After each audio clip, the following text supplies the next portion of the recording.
खाली जेब और खाली पेट वो सबक सिखाते हैं जो बड़े बड़े उस्ताद नहीं सिखा पाते आपको ज़िंदगी में। शायद इसीलिए पेट को दूसरा दिमाग भी माना जाता है। कराची के नॉर्दर्न बाईपास के करीब खलीज मार्केट है, वहाँ पर रोज़ी कमाती रोज़ी उस्ताद सबकी तवज्जो का मरकज़ है आजकल।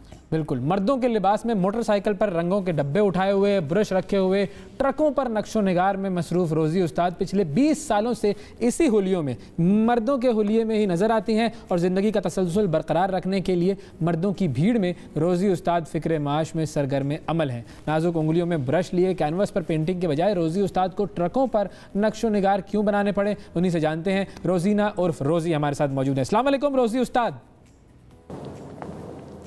वालेकुम अस्सलाम। रोज़ी उस्ताद जी, बहुत शुक्रिया आपने हमें वक्त दिया अपने प्रोग्राम, हमारे प्रोग्राम के लिए आपने अपना कीमती वक्त निकाला। आपसे पहला सवाल, सबसे अहम सवाल यही है कि ज़रा अपनी कहानी हमें और हमारे नाजरीन को सुनाइए। कैसे आप इस काम की तरफ आईं, कैसे आपने ये काम शुरू किया? जी माशाल्लाह,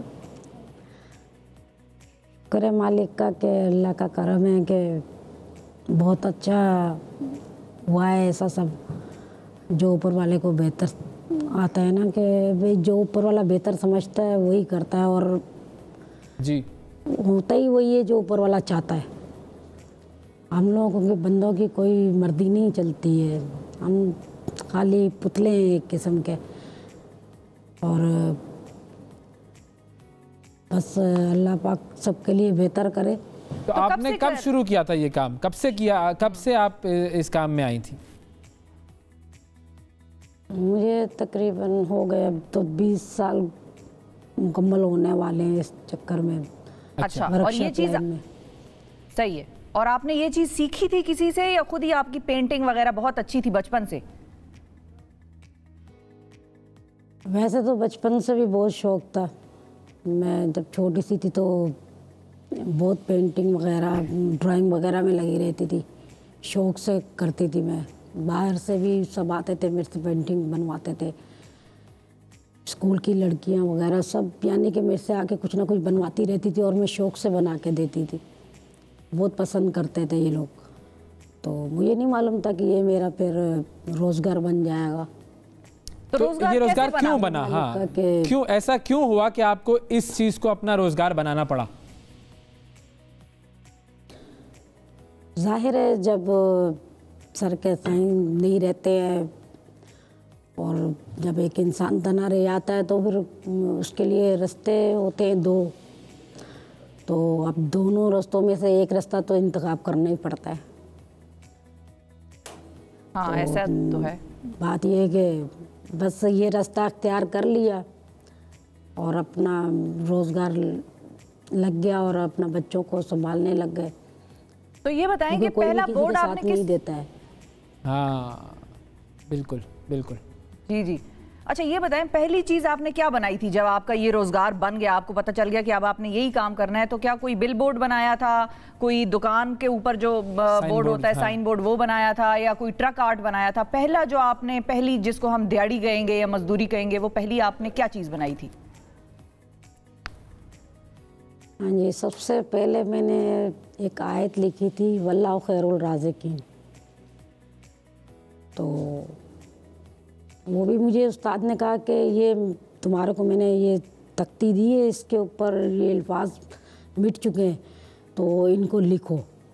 मैंने कहा उस्ताद मैं कैसे लिखूं? कहने कि भाई कोशिश करो। हमने कहा ठीक है। हम फिर एक साइड में बैठ गए और वो गोद में रख ली तख्ती को, तो फिर कलर लगा के तो उसको लिखना शुरू कर दिया। लिखा उसको, वो अभी तक उस दुकान में लगी हुई है। अच्छा, क्या बात। हम लोगों ने, हालांकि उस दुकान में आग भी लग गई थी, तो ये अल्लाह के नाम वगैरह माशाल्लाह, देखो कुदरत की शान है कि अल्लाह के नामों को कुछ नहीं हुआ। क्या बात है। पूरी दुकान अच्छा, ये बताएं कि ये मर्दों के लिबास में ये काम करने के पीछे क्या राज है? मर्दों के साथ काम करने का, मर्दों के लिबास में ना, ये आपने पूरा जो गेटअप बनाया हुआ है अपना, हुलिया जो बनाया हुआ है आपने अपना, वो पूरा आदमियों वाला बनाया है ना आपने, कैप वैप लगा के और पूरा इस तरह, ये क्या राज है? क्योंकि मर्दों में फिर औरत बन के काम नहीं होता है। अच्छा। औरत बन के वक्त नहीं गुजर सकता था, क्योंकि औरत जात का इस माशरे में चलना बहुत मुश्किल है। तो इस वजह से जो है ना, खुद को एक मर्द में ढाल के तो मर्दों के साथ चलना पड़ा। तो औरत होके ये काम करने में कोई ऐसी जब से मुश्किल आई? लेडीज के कपड़े छोड़े हैं उसके बाद फिर मैंने दोबारा फिर लेडीज के कपड़ों को हाथ भी नहीं लगाया है, शौक ही नहीं। सही।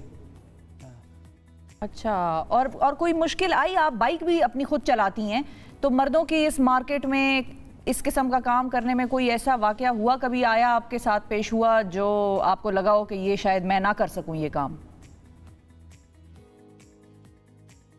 नहीं, ऐसा तो कुछ नहीं हुआ, कभी ऐसी सोच भी नहीं आई। मुश्किल से मुश्किल भी मेरे आगे नक्शे वगैरह रख दिए हैं, तो मैंने वो बस सिर्फ देखा है और सिर्फ ये उसको देख के सोचा है कि इसको शुरुआत कहाँ से करनी है। बस ये नहीं सोचा है कि ये मुश्किल है या हो नहीं सकेगा, लेकिन सिर्फ ये देखा है, सोचा है कि इसको शुरुआत कहाँ से करनी है। सही। तो अब आपके कितने बच्चे हैं और वो क्या कर रहे हैं, किस उम्र के हैं? मेरे 2 बच्चे हैं और बेटी की मैंने शादी कर दी है। माशाल्लाह। बेटी के माशाल्लाह 3 बच्चे हैं, 3 नवासे हैं मेरे। दामाद भी फौत हो चुका है और बस अल्लाह पाक ने ज़रिया बनाया हुआ है कि अभी तक ज़िंदा हूँ, कि उन तीनों का भी जिम्मेदारी मेरे पे ही है। और आपकी महीने में आमदनी कितनी हो जाती है, उसमें गुजर बसर सही हो जाता है, कितनी आमदनी हो जाती है? क्योंकि हिसाब नहीं किया है, क्योंकि इतना टोटल नहीं होता है अपना, ठेके का काम होता है, कभी कितना हो गया, कभी कितना हो गया, कभी सोचा ही नहीं है, यहाँ देखा ही नहीं कितने हो रहे हैं। रोज़ के रोज़ यानी कि ताज़ा कमाओ ताज़ा खाओ, ये हिसाब है।